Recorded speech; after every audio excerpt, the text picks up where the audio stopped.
Le Nu Concept Sport Running Mag vous est présenté par ASICS.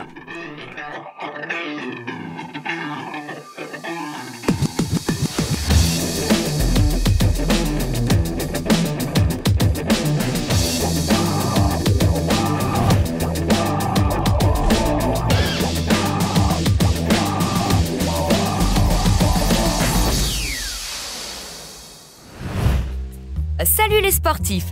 Pas mal de nouveautés à découvrir dans ce deuxième numéro. Tout d'abord, une première rencontre avec notre spécialiste de la prévention des bobos du coureur dans notre Minute Santé. D'ailleurs, on va parler du tendon d'Achille. Des tests et des innovations avec les brassières Anita et la dernière Mizuno Wave Inspire. À l'approche du printemps, c'est bientôt le printemps, le coach vous donne un cours de révision sur le renforcement musculaire. Notre course du mois nous emmènera pour le lancement de la saison sur les bords de la Reuss.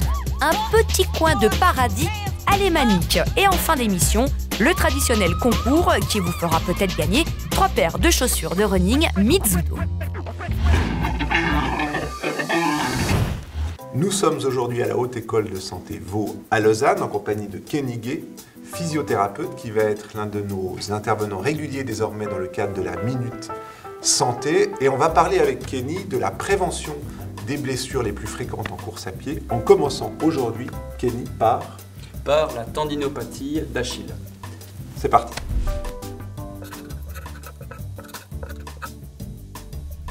Le tendon d'Achille, c'est cette structure ici qui va relier le muscle du mollet, composé des gastrocnémiens et du solaire, à l'arrière-pied au niveau du calcanéum.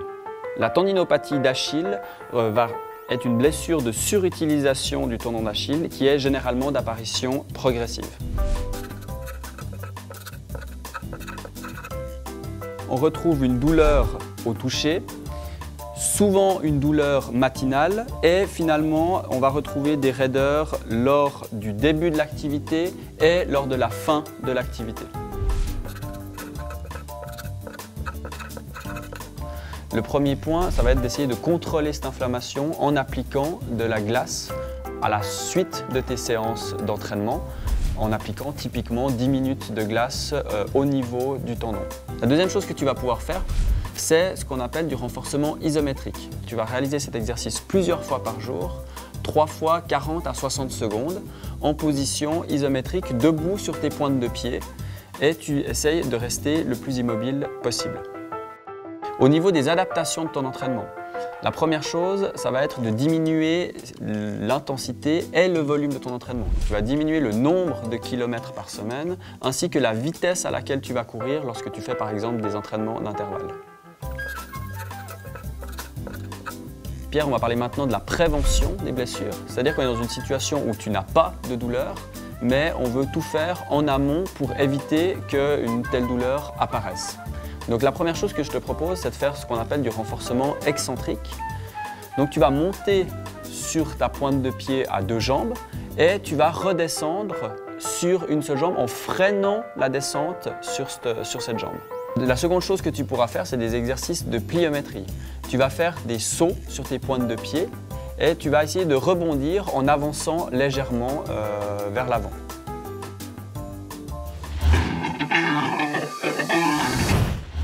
Dans la communauté des filles qui courent, une rumeur gonfle. Sans jeu de mots aucun, on va parler de plus en plus des brassières et des soutiens-gorge de la marque allemande Anita. Une question, certes, plutôt sensible, chez nous, les femmes.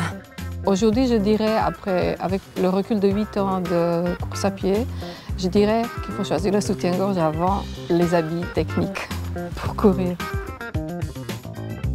Notre curiosité s'est donc éveillée, au point de décider sans plus attendre de faire objectivement tester ces brassières Anita soi-disant idéales auprès de 2 de nos clientes. Verdict. C'est un beau matériel. J'ai aimé la texture, ensemble de mèches de tissu coton ou tissu technique. J'ai aimé qu'il est respirant, qu'il est agréable, qu'il est stable, tient bien aux épaules et suffisamment extensible. Je trouve très agréable à porter. L'avantage, c'est vraiment comme un vrai soutien-gorge. C'est qu'on peut choisir le bonnet, le tour de poitrine et puis les bretelles sont réglables. Pour ce qui est des bretelles, ça ne bouge pas, ça épouse bien la forme de l'épaule. Elles ont une forme pas droite mais un petit peu ondulée et rembourrée différemment, ce qui fait qu'elles tiennent sur l'épaule et ne glissent pas sur la peau, indépendamment du mouvement que je fais. La brassière, elle est vraiment conçue pour le sport. Déjà, il n'y a pas, comme dans un soutien-gorge classique, de baleine qui pourrait blesser ou quoi que ce soit.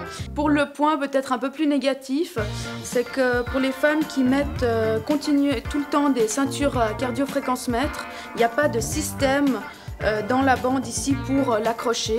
Il est stable pour moi, il ne bouge pas, je ne le sens plus, il ne me gêne pas, je ne pense plus à ça pendant que je cours. Ça, c'est extraordinaire. Je pense qu'il est fait de manière ergonomique.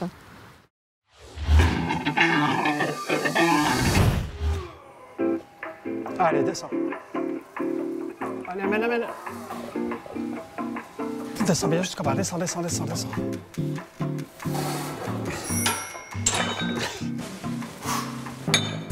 Alors Fred, le mois passé, on avait entamé la thématique du renforcement musculaire à l'extérieur et en côte. On va continuer sur cette lancée aujourd'hui avec du renforcement musculaire à l'intérieur de manière un petit peu plus statique. Absolument. D'abord, je ne te connaissais pas culturiste, mais aujourd'hui, c'est précisément pas ça du tout qu'on va faire. Aujourd'hui, ce qu'on va faire, c'est du renforcement musculaire, toujours avec le souci d'élasticité. Ça, on le répète au fur et à mesure des running mag. On ne dissocie pas la force de l'élasticité musculaire pour ce qui concerne le coureur à pied. Ces exercices de renforcement en statique vont être réalisés en alternance avec les exercices que l'on a réalisés le mois passé en situation de côte. Et ils vont vous servir pour la préparation des courses hors stade qui vont commencer ce printemps. On travaille sur cet exercice le renforcement des fléchisseurs de hanches, qu'on appelle encore les psoas iliaques, absolument déterminant dans la qualité de la foulée et l'élasticité de la foulée. Position statique, bien équilibrée, très concentrée sur l'appui du pied avant pour l'équilibre. Tu fléchis à présent l'épaule sur le genou, tu descends et tu remontes. L'objectif de cet exercice, c'est de renforcer les muscles fessiers, là sur la jambe droite. Tu vas réaliser 10 répétitions de chaque côté et 3 séries. Cet exercice permet de travailler spécifiquement les fessiers et les ischio-jambiers, rappelons-le, principaux moteurs de la foulée en course à pied. Donc exercice pour renforcer les adducteurs. On fléchit d'un côté et de l'autre, voilà, en tirant bien la pointe de pied vers soi. 10 répétitions de chaque côté, 3 séries là à nouveau. Vous pouvez réaliser ces exercices 2 fois par semaine. Cela va vous prendre environ 10 minutes pour les réaliser. Et ils sont bien sûr à positionner actuellement dans la période de pré-compétition. Et ces exercices, on pourra les mettre un petit peu en stand-by à l'approche des objectifs de la saison.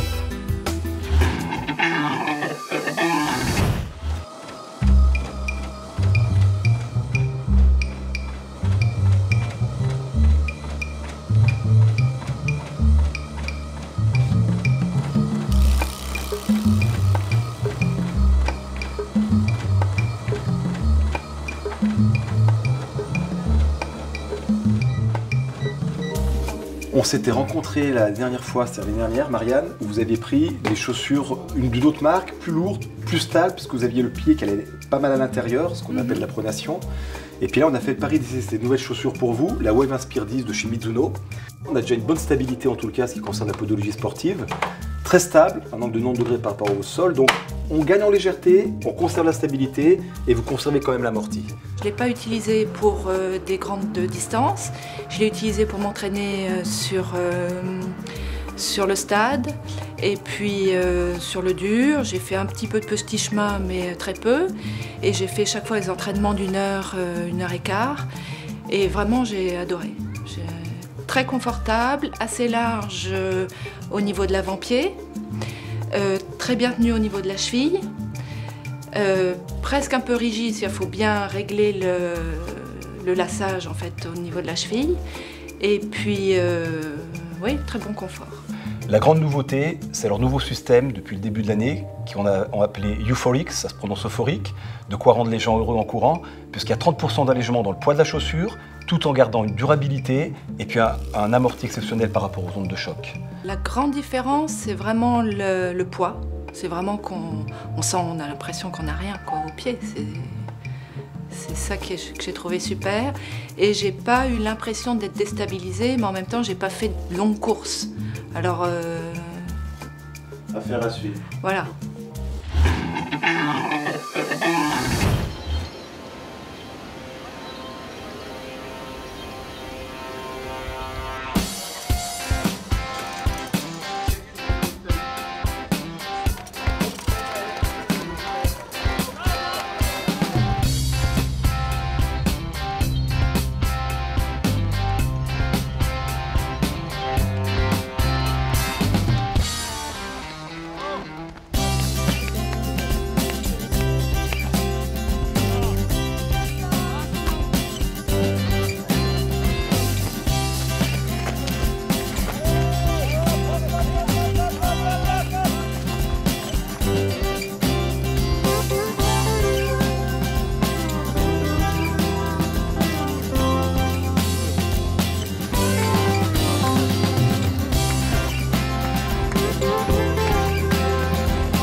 Are engaged.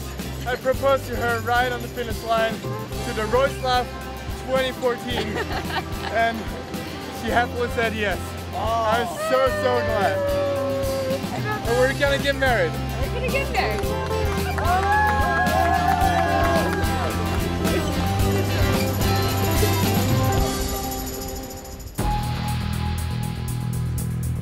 Attention, il y avait un piège dans la question du mois. Si Bikila était pieds nus quand il a gagné le marathon des JO 1960 à Rome, il portait en revanche des Onitsuka Tiger, l'ancien nom d'Asics, quand il remporta une seconde médaille d'or sur la distance à Tokyo 4 ans plus tard. C'est donc B qu'il fallait répondre.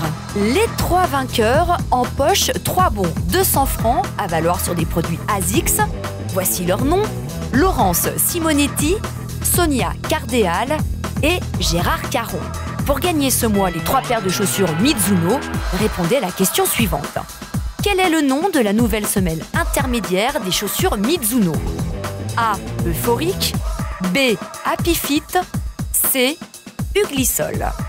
Envoyez dès maintenant votre réponse à l'adresse suivante: mag@ncsport.ch.